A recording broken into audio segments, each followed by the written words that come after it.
Your Worship, we're live.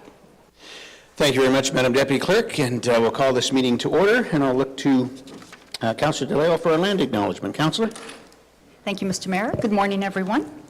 We begin our meeting by recognizing the First Nations, Métis, and Inuit peoples of Canada as traditional stewards and caretakers of the land.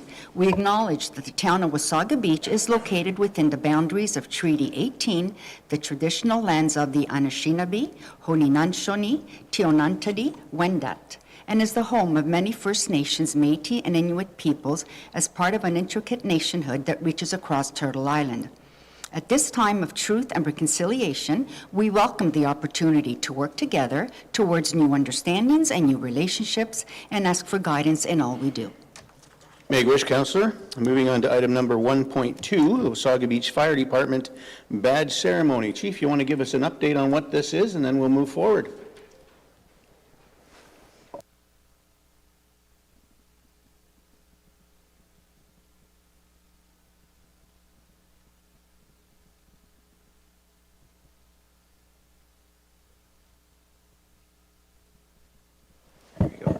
Good morning, Your Worship, members of council, staff, residents, as well as our fellow firefighters and their families. Today we are recognizing our newest career firefighter, Kaylee Bentineau, with a badge ceremony. Kaylee has been assigned to A platoon and has completed his first shift on January the 29th, 2024. Since joining the Wasaga Beach Fire Department in 2020 as a volunteer firefighter, Kaylee has completed all of his required annual evaluations and training. He currently holds certification in firefighting, pumper operation, vehicle extrication, hazardous materials, and medical response. Kaylee has demonstrated his commitment to the community with regular attendance at community events and at fire prevention programming. During 2022, Kaylee was awarded the Top Volunteer Attendance Award, and he continues to be an active member of our department's peer support team. Kaylee brings experience in project implementation that includes large-scale civil construction projects with Bell Canada. He previously held positions in the construction trade in Toronto and also as a program coordinator with Much Music. Kaylee holds a diploma in audio production and engineering. Please join me in welcoming Kaylee to his new role. I have full confidence that he will represent our department with distinction. Congratulations, Kaylee. Well, congratulations, Kaylee, and great to have you on board. Is this A platoon standing back there? Some members? All right. Chris raises his hand. All right. Well, welcome aboard. Congratulations. Welcome to a department that we're all very proud of, that does our community well every day.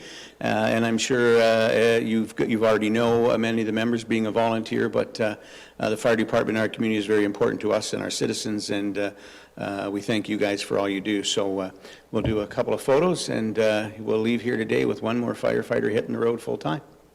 Excellent.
Okay, we'll carry on our agenda. Item number 2 is the disclosure of pecuniary interests.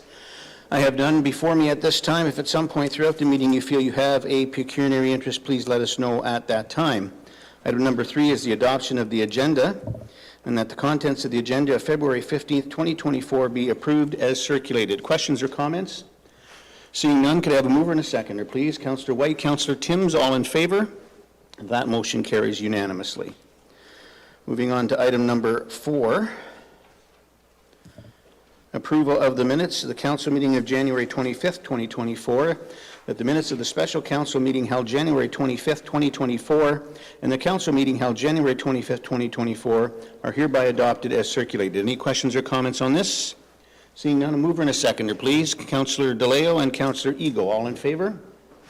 That motion carries unanimously. All right, number 5 on the agenda is delegations. We have 2 today. The first one, 5.1, Alexander Spohr, exemption request from discharge of firearms bylaw. So we'll ask Alex to come forward. He's on Zoom, all right. Can you hear us, Alex? Yeah, I sure can. Good All morning, right, Your well, Worship. welcome. Good morning, everyone in the council. Floor is yours. This is my first time addressing a town council, so forgive me if I make any mistakes, but I would like to thank you for allowing me the time to address the council. I'm here today to request an exemption to the firearm bylaw of Wasaga Beach. I'm asking for this exemption because I have a large coyote population that comes in and out of my property and feel that my children's safety could be greatly impacted by this. My goal is to be able to remove coyotes from my property using firearms to create a safer environment for them.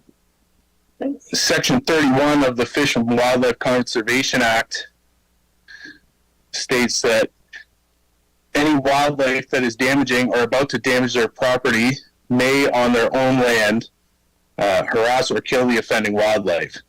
These provisions apply to all property owners, not just farmers. However, one cannot simply shoot wildlife because it is there.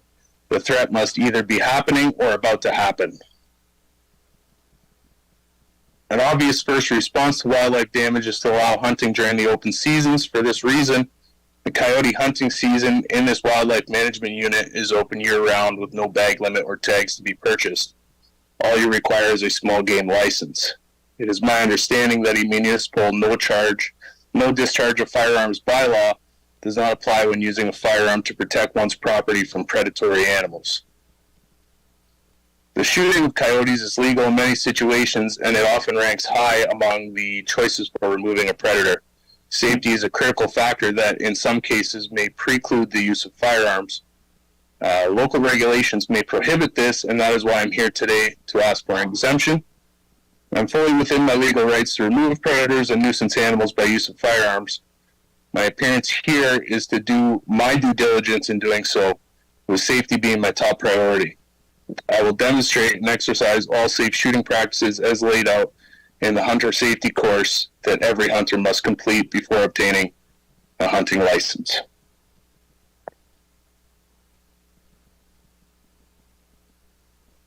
And that is all I have for now. All right, thank you very much, Alexander. Questions or comments from members of council?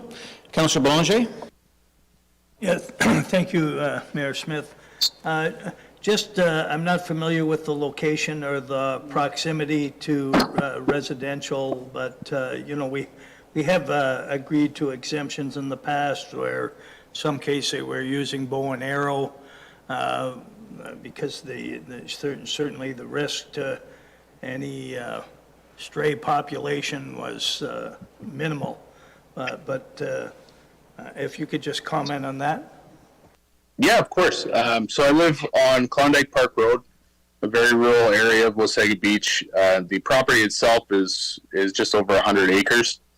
I do own a crossbow as well.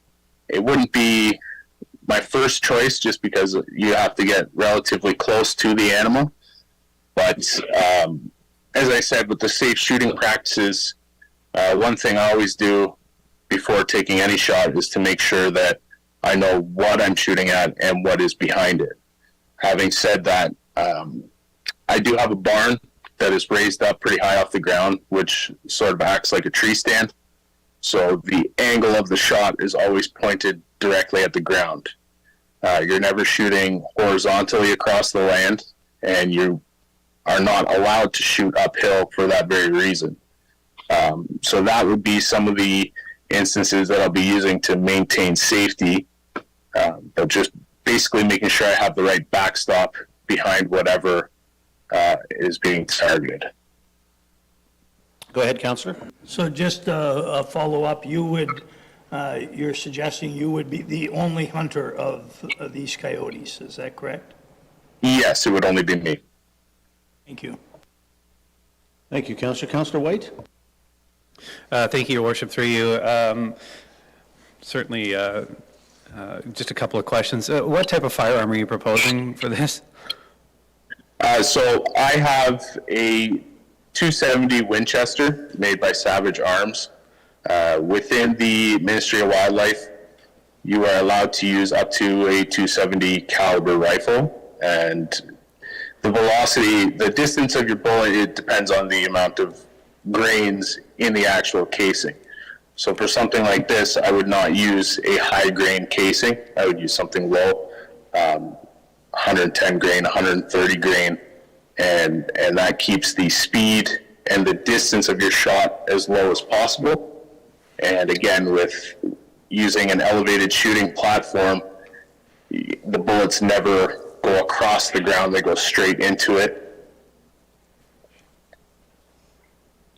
Go ahead, Councillor White. Thank you, Your Worship. Just one more. What's the scope of the issue? Like, you have one or two coyotes, or 1 or 200 coyotes? I just kind of get an idea of where you're sitting at with regards to your actual situation. So from what I've noticed, it varies from time of year, but I can have anywhere between, it's usually at night, but anywhere between 5 to 15 coyotes coming through the property at any given time throughout the weeks.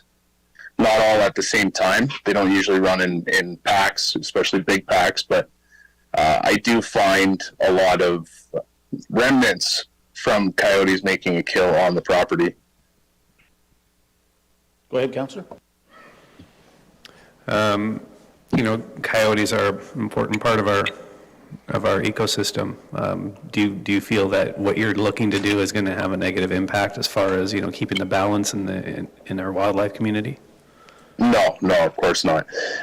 These animals have flourished in this area, which is one of the reasons why there is no closed season on hunting coyotes in this management unit. Pretty well everywhere else in the province, there's an open season and a closed season for hunting certain animals, as well as a bag limit and tags you need to purchase to hunt those certain animals. Whereas coyotes, there is no closed season, so you can hunt them year-round. There's no bag limit. There's no tags that need to be purchased, and this is something that the MNR takes into consideration when they're going through their populations. So if a population is running rampant, they will open the season up. They will allow hunters to pursue more of these animals, and that's what they've done here. Thank you, Councillor White. Councillor DeLeo. Thank you, Mr. Mayor, through you. I have a couple questions. The first one, I'm an animal lover, so I'm trying to, so when you shoot this coyote, are you going to confirm that the coyote's dead? Because if it's shot and you just ignore it, what if it's still alive and it just starts suffering? So. No, I myself am also an animal lover. Like I have a dog. You know, I don't want to hurt any animals. Part of being an ethical hunter, the first is making sure you're taking the right shot. So you don't take a shot that can injure and not dispose of the animal. Secondly, once the animal is hit, you give it its grace time of about 10 to 30 minutes so that it doesn't run away. It can not feel like it's being pursued, and it can lay down and succumb to the injuries. And at that time, you approach the animal and you make sure that they're not suffering. My second part to the question, would your intention then be every coyote that comes on your property to shoot them? No, only coyotes that are threatening either my pets or my family. So I have, like I said, a rather large property, and they mostly stay at the back, but every now and then I have a few that come very close to the yard, where I have my family and my pets. So it's not so much that I'm looking for this to grow and actively pursue them. I just want to make sure that if an incident does arise, that I've done my due diligence to get this exemption to make sure that it can be taken care of legally, properly, and ethically. Perfect, that's what I wanted to hear. Thank you. Thank you, Councillor Leo. Deputy Mayor Snell. Thank you, Your Worship. Through you to our presenter. I used to live in LaFontaine, and LaFontaine has an incredible population of coyotes. You know, you could hear them calling and singing at night. This is not something personally myself that I would be in favor of. You mentioned in your initial request that it was a means to protect your children, but the coyotes are active at night, which you explained, so I don't see how the two relate.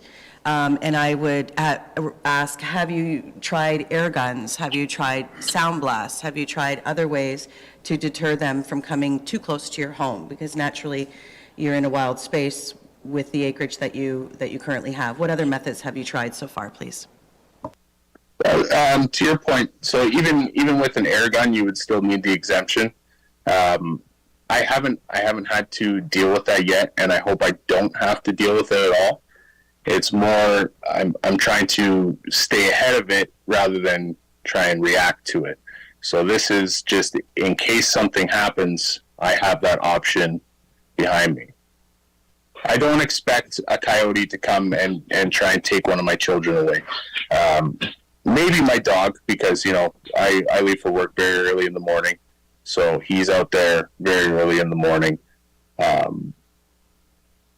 it's, like I said, this is not a primary resolution. This is something that if the case does happen, that I'm within my legal right to do what I have to do.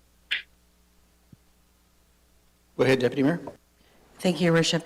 Sorry, just for clarification, I didn't mean an air gun. I meant like one of those sound blasters that you hear at hockey games and stuff, that would sort of shock them. Can you do that again? To shock them to what is it? Yeah, like an air horn? Okay, thank you. But that would shock them, right? And again, I back onto a forest area as well. I hear the coyotes at night. I've seen them on our street, and I live in a very residential setting. I don't let my dog out at night unsupervised for that reason, and so personally myself, this isn't something I could support, but I appreciate your presentation. Thank you. Perhaps you could just hire the Deputy Mayor. Yeah, I can get you over Right. there with the sound horn. Other questions or comments? Seeing none, all right. This is going to be received for information. It'll go to staff and come back to council. So, Alexander, thank you very much for your presentation. We truly appreciate it. And we'll be back in touch with you in the not-too-distant future, I'm sure. Okay, thank you very much for your time. Thank you. We do have a resolution that council received the delegation of Alexander Spohr pertaining to an exemption request from the discharge of firearms bylaw. Questions or comments? Seeing none, could I have a mover and a seconder, please? Moved by Councillor DeLeo, seconded by Councillor Eagle. All in favor? That motion carries unanimously. All right, 5.2, Ian McPherson, Wasaga Lions Court Ventures, Inc., is here to present to us with respect to an exemption for tree cutting bylaw 2019-82. Ian, good morning. Good morning. Welcome, and the floor is yours. Thank you.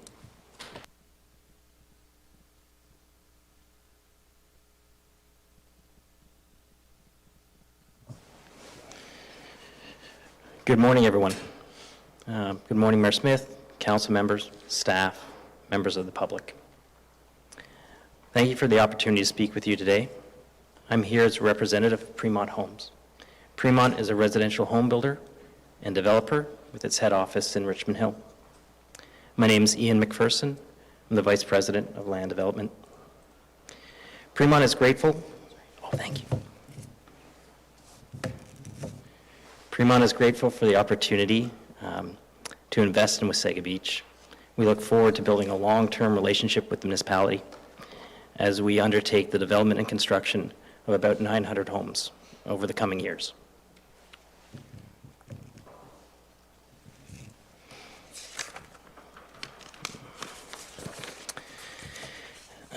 Today, I'm asking Council to consider our request to exempt the requirement in the tree cutting bylaw, which requires the lands to be draft approved, allowing staff to accept and issue a tree cutting permit on a small area of our development located at 31 Lions Court. The area is in the order of about 0.3 acres, about 34 by 34 meters. The area would be used to construct our sales pavilion along Mosley Street and commence our sales program, coinciding with draft plan approval. Our challenge is that the tree cutting removal is restricted by a bird nesting season, which runs from April to the end of August. The entirety of the developable lands are treed. Ultimately, the trees will be removed to allow full development of the site. Based on our current estimations, we expect town and county approval of our draft plan in the summertime. However, due to the nesting season restrictions, we'd be delayed to commence our sales pavilion construction until the end of the season in August or September.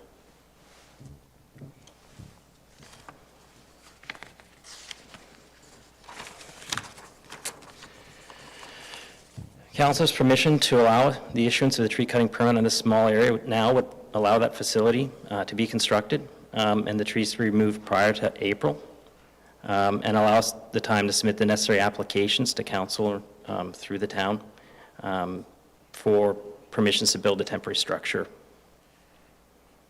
and open at the time of draft plan approval.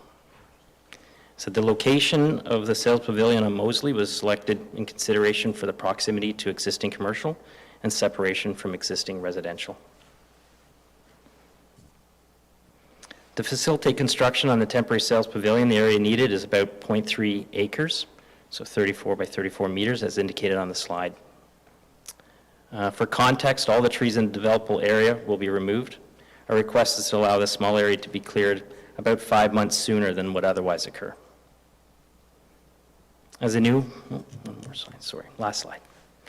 As a new home builder in Wasaga Beach, Fremont would like to put our best foot forward. As part of building brand awareness, having a well-constructed presentation and sales office on the development site is important. Ideally open and operational for our first sales opportunity, which is at draft plan approval. Thank you very much. Thank you very much, Ian. Questions or comments? We'll start with Councillor White. Thank you, Your Worship. Do you have a building permit for your sales office? Thank you, Your Worship, for the councillor's question. No, we do not. Do you, Your Worship, may I follow up? Through you, do you foresee you having the building permit in place? Does the building department want to comment on this to make sure that you're going to actually build in before the next opportunity to remove trees? I don't know if staff would like to answer that question, if I should first comment. We'll start with you, Ian. Thank you, Your Worship, to the council's question. We've not applied for permit. We understand we also need to apply for site plan. We would hold off making those applications until we knew if we could proceed at the earlier date. Our anticipation is that the timings could align. All right. Thank you, Ian. Any comments from staff on this? No? All right. No. My only concern is that, you know, we've seen these come to council before, and it's generally not terribly a big issue, especially when it's going to happen at any point anyways, but I just feel like it'd be pointless to remove the trees if you're not actually going to build within, like, before September. So I guess that's my only concern, is if the town or for someone else feels like your plan, as it seems good, is not going to proceed, then I would probably look to not approve it. But if we can get some assurance that, you know, you're going to actually build a sales pavilion there this summer and operate it, then it seems reasonable. I guess that's where I'm stuck. Thank you, Your Worship. In response, it's our full intention to build it. You're correct. We don't control all eventualities, so perhaps there could be a backup plan if we didn't, such as reinstating or otherwise screening the area. But Once again, our notion here is to advance our business objectives as quickly as possible, and we have no intention of not pursuing that to the best of our abilities. Other questions was Councillor Timms, and then we'll go to Deputy Mayor Snell. Thank you, Your Worship, and through you. Ian, are you asking to clear cut just enough space for the sales pavilion, or are you asking to, or I shouldn't say clear cut, should I, remove trees on the entire lot? Thank you, Your Worship, to the councillor's question. Just the small area. It's about 34 meters of frontage along Moseley, and maybe a similar distance back. So I think to answer that question clearly, and correct me if I'm wrong, Ian, the 34 by 34 parcel would be completely cleared. That's correct. They need to build a pavilion, they need to have parking, so on and so forth. All right, Deputy Mayor Snell? Okay, good. Question answered. Councillor Ego? Thank you, and through you, Your Worship. Really, that was my question too, the smallest area possible. And you would guarantee this would be done prior to these lovely little feathered birds flying back here while they're looking for their trees and nests. I know there's lots of land around there, but you wouldn't want anyone nesting prior to that, so. Thank you, Your Worship. To the councillor's question, yes, we still have a few steps to go through prior to the nesting season starting in April. We still need a permit from conservation, as well as making sure we have all appropriate permits through the municipality. So our intention is to advance those as quickly as we can,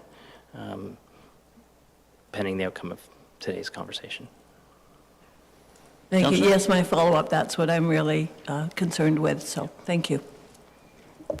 Any other questions or comments? Deputy Mayor Snell? Thank you, Your Worship, through you. Would it be possible, if you're looking at a time gap to sort of Councillor White's point, we'd hate to see the trees be cleared and then, you know, a chopped lot be sitting there for months, especially during our busy summer season. Would you be open to putting up a sign saying sales presentation coming soon, or something that would communicate to not only our community but our tourists and visitors that that's why that area is now cleared, just for communication purposes? Thank you. Thank you, Your Worship. In response, that's a fantastic idea. We love to do anything like that that makes a win-win. It advertises our opportunities, and it promotes the municipality. All right, if there's no other questions or comments, Ian, thank you very much for your presentation, and we'll take that under consideration. Thank you. We do have a motion here. The council received a delegation from Ian McPherson, Vice President, Land Development, Primont, pertaining to the request for exemption to tree cutting bylaw 2019-82 at 31 Lyons Court. Did you have anything to add, Madam Clerk? Based on the conversation, if council would want to consider a motion to allow a permit to be issued, I have one prepared. All right, do we have someone who would, we need someone to move that? I can read it. All right, if you want to read it, please, thank you. That council authorize staff to grant a tree cutting permit to Wasaga Lion Court Ventures, Inc. for 31 Lions Court to facilitate construction of a sales trailer, and that Wasaga Lions Court Ventures adhere to Section 6 of the bylaw 2019-82 and any other conditions included by staff. You've heard the question. Can we have a mover and a seconder for that? Moved by Councillor White, seconded by Councillor DeLeo. All in favor? That motion carries unanimously. All right. So we have no reason to read the original motion, correct? Moving on to item number 6.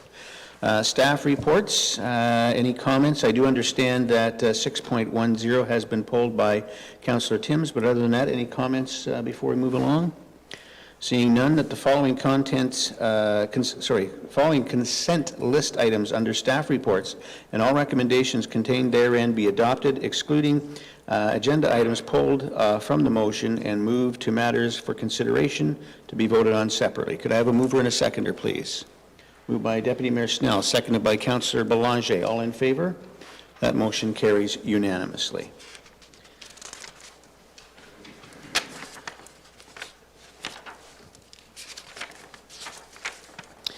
Moving on to item number 7 then, correspondence items. I believe there's been nothing pulled here. So we do have a motion that the items listed under consent list items under correspondence be received for information, except correspondence moved to matters for consideration be voted on separately. Questions or comments? Mover and a seconder, please. Councillor DeLeo and Councillor Timms, all in favor? That motion carries unanimously. And on to item number 8, minutes of boards and committees. We do have an item number 8.1.2 that I believe Councillor Ego, you had a comment on this item? Thank you, Your Worship. Actually, I'm going to just defer that until the next council meeting. This is a draft letter I was referring to that I thought was fabulous, but I think I'll just hold off on that. Thank you. Good enough, thank you, Councillor. Then we do have any other comments on this section? Questions? All right, we do have a motion that the items listed under minutes of boards and committees be received for information. Could I have a mover and a seconder for this, please? Councillor Ego, Councillor White, all in favor? That motion carries unanimously. Moving on to item number 9, matters for consideration. 6.10, Floating Park, Wasaga Beach, and I believe, Councillor Timms, this is the one you wish to speak to? Go ahead. Thank you, Your Worship. I did pull this item because I was hoping to get some more background information, and I see our Economic Development Officer, Caitlin Monsmo, is here to provide that. Thank you, Councillor. Caitlin?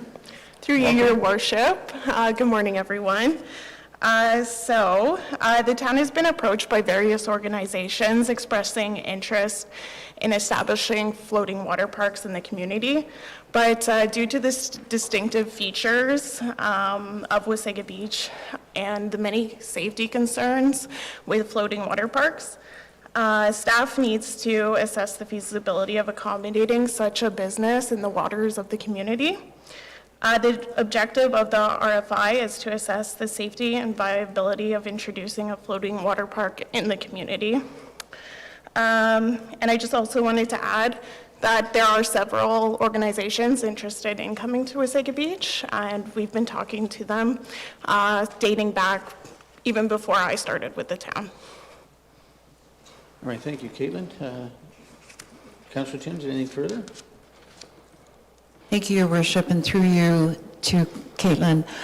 When I read the report, it talks about moving into an RFP process, perhaps. Can you explain, is that something that we see ourselves as a municipality running an attraction like this, or is it an RFP for a free enterprise for local business? Certainly, so through you, Your Worship. So after the RFI, and we've collected the information that we need to assess if it's feasible for the community, we would go to that RFP, and it would be looking for like an enterprise to run it privately, but we would perhaps lease the land for them to use if we own any locations that it would be feasible for. So then, just to be clear, the next step would be an RFI, request for interest. Yep. And based on that, then we would possibly look to an RFP. Through you, Your Worship, that's correct. Does that help, Councillor? Okay, anything further? No? Any other questions or comments from members of council? Seeing none, I do have a resolution that the report titled Floating Water Park in Wasaga Beach Request for Information RFI to the council meeting of February 15th, 2024 be received, and that the council direct the Economic Development Officer to proceed with issuing an RFI. Further questions or comments? Seeing none, could I have a mover and a seconder for this, please? Moved by Councillor White, seconded by Deputy Mayor Snell. All in favor? That motion carries unanimously. Moving on to item number 10, council requests for staff reports. Any comments on this? Deputy Mayor Snell? Thank you, Your Worship. I do have 2 reports I'd like to request from staff, if this would be the appropriate spot. Okay, great. Absolutely. The first one is in regards to our potential high school and also just our existing schools and future schools. I'd like to see, to request staff to bring forward a report that would provide recommendations on what are possible bylaws that could be brought forward for council's consideration to create a buffer area around an educational institution to prevent vape shops from establishing to market to our students. We see in our neighbor Collingwood, they did not have that protection in place. And when a bakery moved out, a vape shop moved in right across the street from CCI. So I'd like us to be proactive, especially with our fingers crossed of a high school potentially coming, to ensure that we protect our students. Open to comments and questions at all or discussion before I move to my next one, please. I think we're doing a request here, so do we have comments and questions on this, Madam Clerk? We require a mover and a seconder, and we can permit discussion. All right, thank you very much. So you've heard what the Deputy Mayor is looking for. I'm assuming Deputy Mayor Snell, you want to move that. Moved by Deputy Mayor Snell and seconded by Councillor Belanger. All in favor? That carries unanimously. Any questions or comments further to that, or we move on? All right, next item. Deputy Mayor? Thank you, Your Worship. The second report that I would like to ask from staff, we've all been to our beautiful new facility. I've had the pleasure of joining several friends and doing the walking track and just seeing all the amazing activity that's coming forward. In preventative process, I'd like to request a report from staff providing suggestion on how we can facilitate a postal code survey. The reason that I'm suggesting this is I see chatter on Facebook where, you know, there's naturally going to be a lot of interest from our neighboring municipalities, and not that we don't want to share, but this is at the our taxpayers' bill.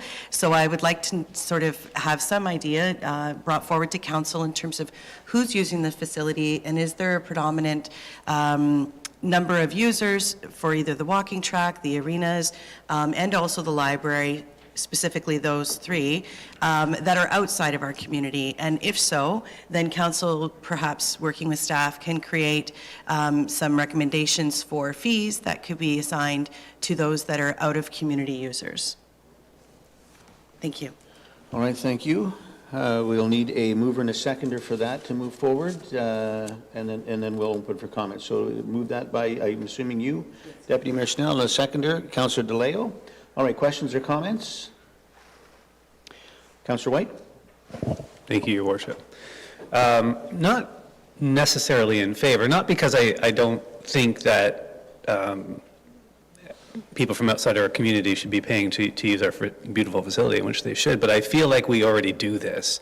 I feel like if you wanted to use any of the library services, there are non-resident fees that go into that, and obviously we're capturing that data when they put that information into the system, like who are you, where are you from, and why are you paying for this.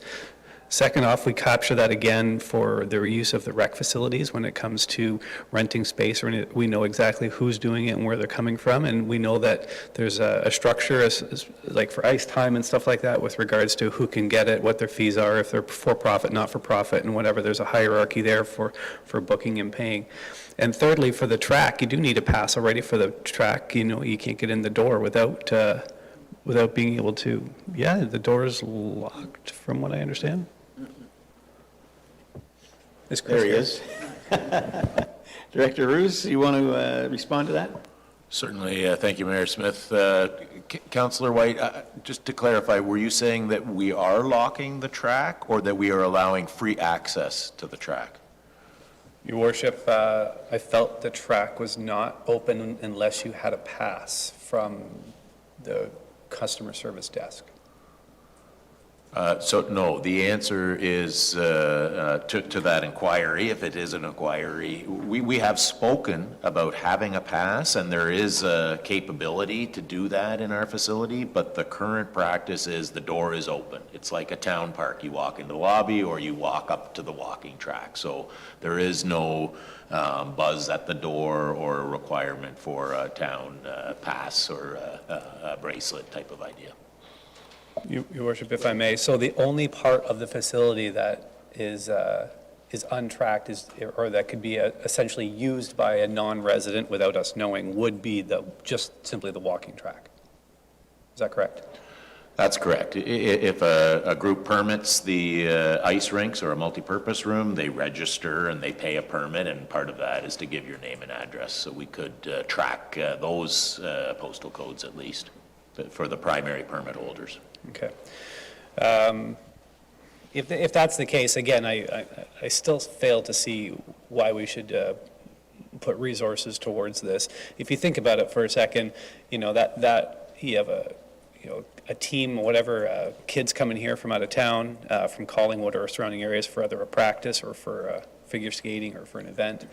And if their parents, while they're waiting for their kids, take advantage of the walking track, I don't necessarily think that we should put a big barrier to that. I don't necessarily feel like there's a lot of cost to operate that part of the facility, and I just can't see it being an issue. For me, I'm sorry, it's a lot of resources to put behind a very low gain.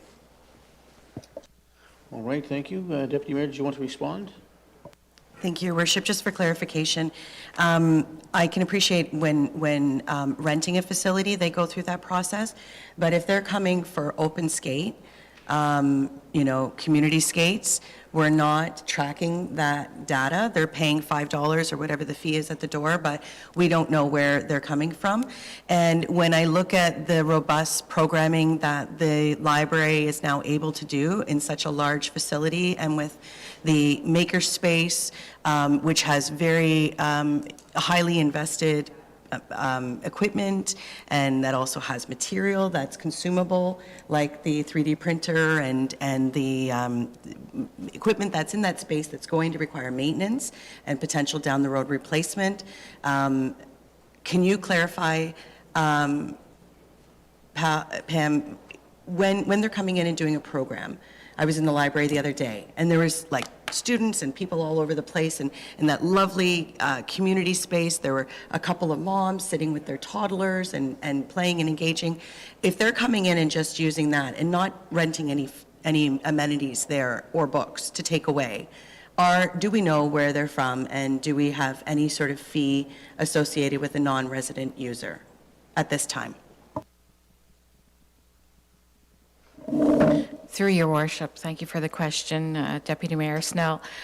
Currently, no, it is an open space, open play area, open gathering space for mainly our community. We cannot track who is coming in just to sit in the chairs or play with the kids' toys. We do, of course, have the non-residential member for anybody who wants to take part, borrowing our collection and utilizing our collection. As far as programs in the past, some have been confined by members only, and some are a little bit more open because, of course, we have people in our community who may be grandparents who want their grandchildren registered for some of the children's programs, especially March break or through the summer. So we don't necessarily want to detract from that. However, it is certainly something that we can put into play, that library members only can utilize some of the programs that we offer. Certainly, if you want to utilize our digital equipment, the expensive equipment that you spoke about, then you will need a library card to access that. All right, thank you, Pam. Thank you, Deputy Mayor Snell. We're now going to go to Councillor Eagle. Thank you, and through you, Your Worship. So back to the track. It kind of is connected. It's an amazing amenity to have here, and obviously being proven to be really popular. So my query on this is, as well with the attendance, is also the footwear that people, from what I perceive, are able to, just walk in and access the track. And there are guidelines definitely posted there, but really, they can walk in with any type of footwear, and I would think that is not what you want on that track. I mean, it's to be protected. So maybe you could just speak to that while we're on that subject? Thanks. Director Rose? Certainly. Thank you for the question, Councillor Eagle. We do have a sign posted. I've looked through it recently. The wording says appropriate dry footwear. So we aren't going to talk about you must have a pair of runners necessarily. People come in all shapes and sizes to do their exercise, and some are runners and some are walkers. But you're correct that we want to minimize the spreading of salt, for example. The flooring surface is a rubber, and it does clean quite well, but at this stage, certainly when I was addressed on this one yesterday, we had a look, and there was some street shoe stuff on our black rubber track. I don't anticipate it being overly difficult to clean, but I do think that more and more awareness by staff will be helpful for users. Appropriate dry footwear is our recommendation, and I'm sure, it seems you agree that we want to minimize having dirt or certainly wet spots that could create a hazard. So just to back on that, yeah, I agree. I think something has to be put in place. I truly do. I read the signage, but people are people, and you're going to walk in, and that is not good for that surface. That's my feeling on it, so I would like to see that looked into. Thanks. Thank you, Councillor Eagle. Now next is Councillor Blanchet. Sorry, Your Worship. If we could keep the discussion surrounding the staff report request. All right, Thank Councillor you. Blanchet. Through you, Your Worship.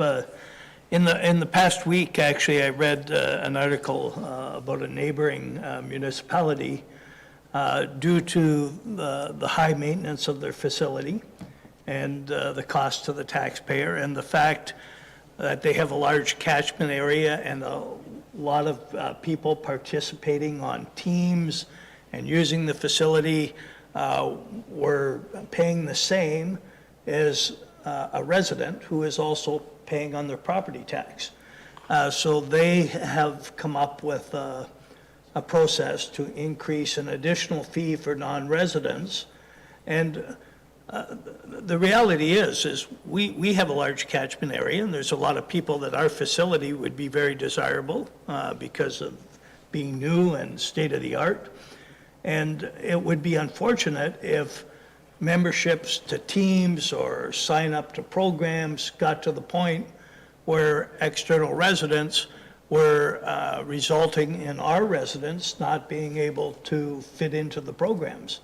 So what they did for non-residents is they just created slightly higher fees to join a team or to attend a program, and that way those individuals are also paying a fair share for the ongoing annual maintenance, operation, and paying for the facility. And it made pretty good sense to me. I'm not saying that we should do it right now, but I think it's something we should monitor and understand. Thank you. Thank you, Councillor. On to Councillor Timms. Thank you, Your Worship. I think the clerk would think my comments were anecdotal, so I'll leave them. Thank you. That clerk, hey, that clerk. All right, next, Councillor DeLeo.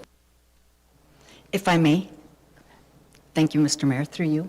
I just wanted to add on to Councillor Ego's comment. I was at the track yesterday, and I did speak to Director Roos, and I did notice a lot of kids were coming in with their big hiking boots and jog. So a few residents did approach me and tell me that there was mud on one side. So I had this discussion with Chris, and he did put up an 8.5 by 11 sign on the window for that time being, indicating, proper shoe wear. Because honestly, that sign, that white one, I didn't even notice it. Like, it's just such small print and just to the side. So when people come in, they start at the starting point of the track. They don't bother to read that huge, 3648 sign. So to me, appropriately on the window before you enter is the very visual, and it lets people know. But thank you for putting that sign up yesterday. Thank you, Councillor. Okay, I think we're going to stop the conversation at this point. I think we're all getting the point that perhaps we need better control. I think staff understands what we're looking for here. We've requested that staff report. I think there's no doubt as to what we're asking for there. And I'll just make a quick comment that I am so pleasantly surprised and happy that, how busy this facility is, but in particular the library, because I can tell you throughout this term since being elected, I can't tell you how many people have approached me and said, why do we need a library?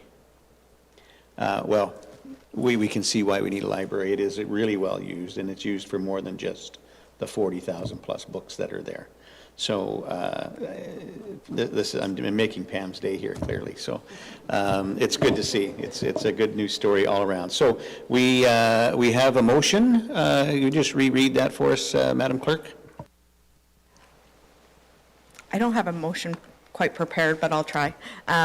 That council be directed to bring back a staff report on user rates for the Wasaga Beach Stars Arena and Wasaga Beach Library for residents and non-resident use, with statistics collected. Does that suffice, Deputy Mayor Snell? Yes. All right, so that was moved by Deputy Mayor Snell. I believe it was seconded by Councillor DeLeo. All in favor? That motion carries. Opposed? 6-1, that motion carries. Thank you. All right, moving on to item number 11, notices of motion. We have none before us. Is there any member of council who wishes to put a notice of motion? Councillor DeLeo? Thank you, Mr. Mayor, through you. Okay, while I can appreciate the many items have been combined to reduce the amount of time spent during council meetings, and many changes were made under one assignment, I wish to bring forward a motion to ensure the votes continue to be recorded. Thank you. Thank you, Councillor DeLeo. So do we have a motion for that, Madam Clerk?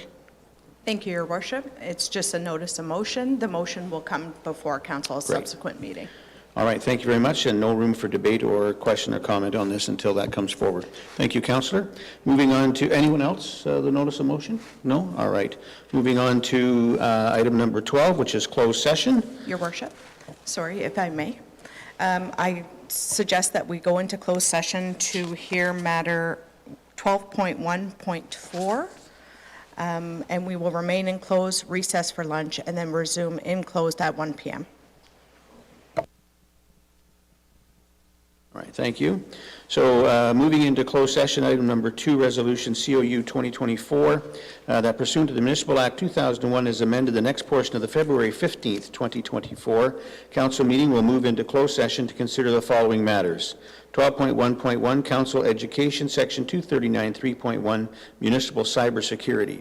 12.1.2, the security of the property of the municipality or local board, Section 239, 2A, Wasaga Beach Cybersecurity. And 12.1.3, litigation or potential litigation, including matters before administrative tribunals affecting the municipality or local board, Section 239.2E, and advise that this is subject to solicitor-client privilege, Section 239.2F, OLT hearing 2 Martin Drive. And Section 12.1.4, labor relations or employee negotiations under Section 239.2D, fire department negotiations. And finally, 12.1.5, closed session minutes, special council meeting, 25/2024, council January 25th, 2024. You've heard the resolution. Questions or comments? Mover and a seconder for this, please. Moved by Councillor DeLeo, seconded by Councillor Eagle. All in favor? That motion carries unanimously, and we'll now move into closed session.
That's where the bylaws. Your worship, we're live. Thank you very much. We've just come out of closed session for several matters, and I'll look to our clerk for a rise and report. Madam Clerk? Thank you, Your Worship. Council entered closed session on February 15th, 2024 at 11:34 a.m. to discuss the following matters: 12.1.1 Municipal Cybersecurity, 12.1.2 Wasaga Beach Cybersecurity. As a result of these discussions, there is nothing further to report. Council also discussed item 12.1.3 OLT hearing 2 Martin Drive, 12.1.4 Fire Department negotiations. As a result of these discussions, staff direction was provided in accordance with the Municipal Act. Council also approved the closed special council meeting and closed regular meeting minutes of January 25th, 2024. Thank you, Your Worship. And thank you, Madam Clerk. Now moving on to item number 13, our bylaws. We have item number 1, the following bylaws be received, have been deemed to have been read a first, second, and third time, passed and numbered as follows. 2024-08, a bylaw to stop, up, close, and declare surplus of a portion of the road allowance, more particularly described as part of PIN number 58311-0151 LT Shore Lane, PI 687, Nottawasaga, Shore Lane, PL 878, Nottawasaga, Shore Lane, PL 810, Nottawasaga, Shore Lane, PL 862, Nottawasaga, formerly Runnymede Road, unnamed road, aka Runnymede Ave, BTN 60th Street North and 66th Street North, Wasaga Beach, designated as Part of 3 and Plan 51R 44436, and bylaw 2024-09, a bylaw to appoint an interim deputy clerk and cemetery custodian for the town of Wasaga Beach, Danielle Dent. Congratulations, Danielle. 2024-10, a bylaw to establish Part 1, Plan 51R 44296, town of Wasaga Beach, County of Simcoe, as a public highway and to name the same as Mosley Street. And 2024-11, a bylaw to confirm the proceedings of the Council of the Corporation of the Town of Wasaga Beach at its special council meeting and regular council meeting held February 15th, 2024. Questions or comments? Mover and a seconder, please. Moved by Councillor DeLeo, seconded by Councillor Eagle. All in favor? That motion carries unanimously, and this meeting is adjourned.